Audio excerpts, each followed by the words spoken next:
Baik, akan saya jelaskan, yaitu poin selanjutnya adalah contoh dari Archaebacteria. Yang pertama ada Thermococcus celer, yaitu contoh hipertermofil, yaitu bakteri yang tumbuh optimal pada suhu 88 derajat Celcius. Sedangkan Pyrrolophus fumari, yaitu bakteri yang tumbuh pada suhu 106 derajat Celcius. Hipertermofil ditemukan pada lingkungan yang biasanya panas seperti hot spring, geyser, dan lubang hidrotermal laut dalam.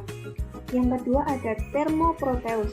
Thermoproteus masuk ke dalam genus dari Thermoproteaceae. Prokariota ini adalah organisme yang tergantung sulfur termofilik terkait dengan genera Sulfobolus, Pyrodictum, dan Desulfurococcus. Mereka autotrof hidrogen sulfur dan dapat tumbuh pada suhu hingga 95 derajat Celcius. Yang ketiga ada Pyrodicticum.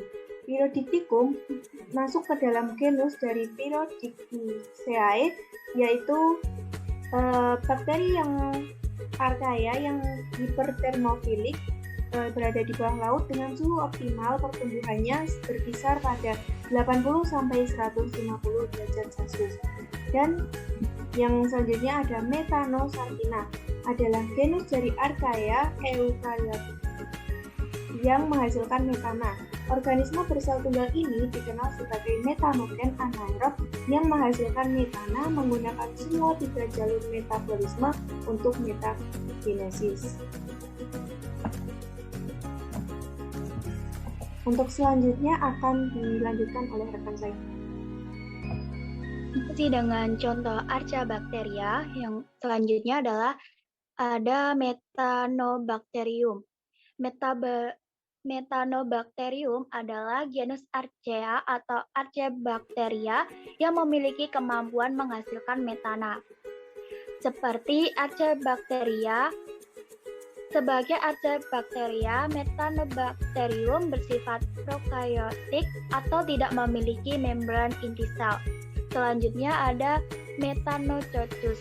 Methanococcus merupakan bakteri pentanogen atau bakteri penghasil metana yang berbentuk cocoid yang berasal dari famili Metagonocaccae. Selanjutnya ada Haloarchaea. Haloarchaea adalah kelas dari Eukaryota yang ditemukan dalam air jenuh atau hampir jenuh dengan garam. Untuk materi selanjutnya akan disampaikan oleh teman saya.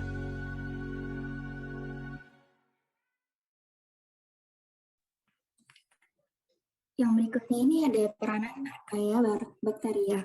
Peranan Archaebacteria yang disebutkan di sini yaitu ada peranan yang menguntungkan. Yang pertama sebagai bahan bakar alternatif dalam bentuk biogas. Peranan ini contohnya untuk menguraikan kotoran ternak menjadi gas metana.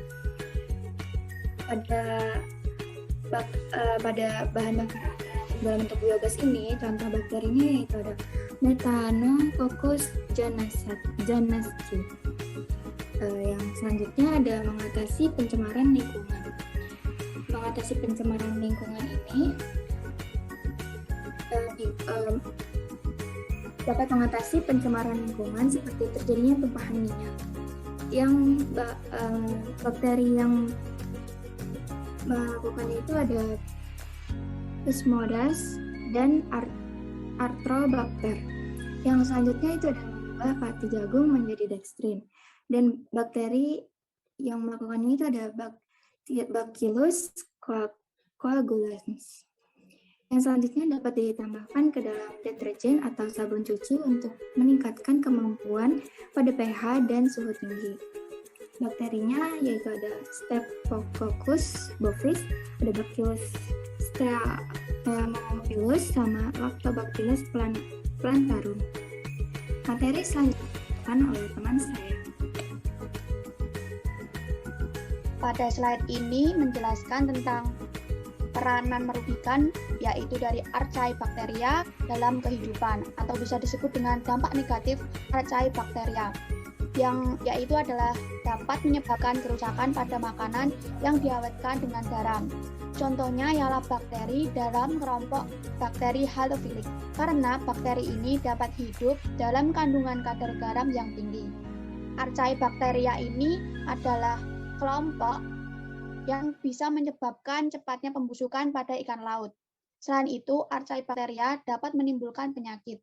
Nah, gambar tersebut merupakan contoh kerusakan pada makanan. Selanjutnya akan dilanjutkan oleh teman saya.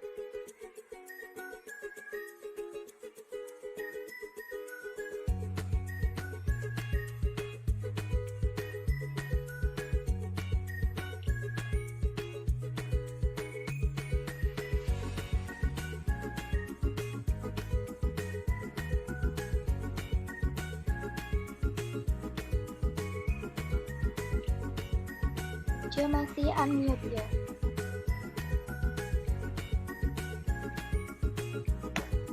Mohon maaf, untuk selanjutnya, penanggulangan. Untuk yang pertama, pengawetan dan pengolahan makanan.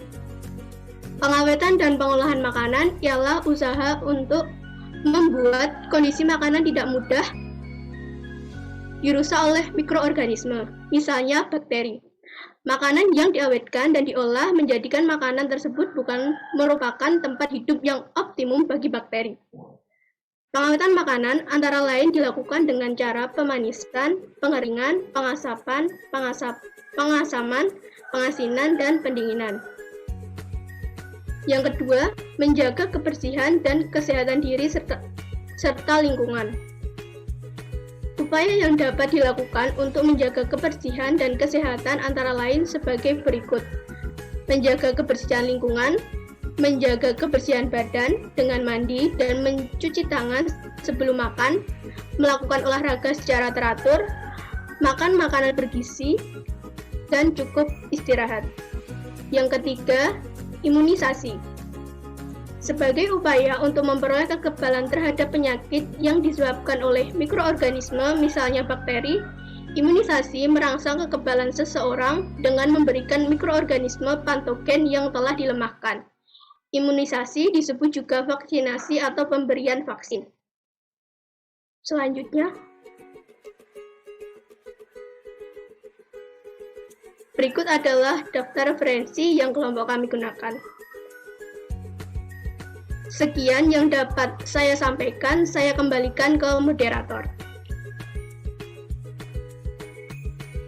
Baik, terima kasih. Dapat disimpulkan bahwa bakteri Archaebacteria merupakan bakteri yang dapat hidup dalam suasana ekstrim.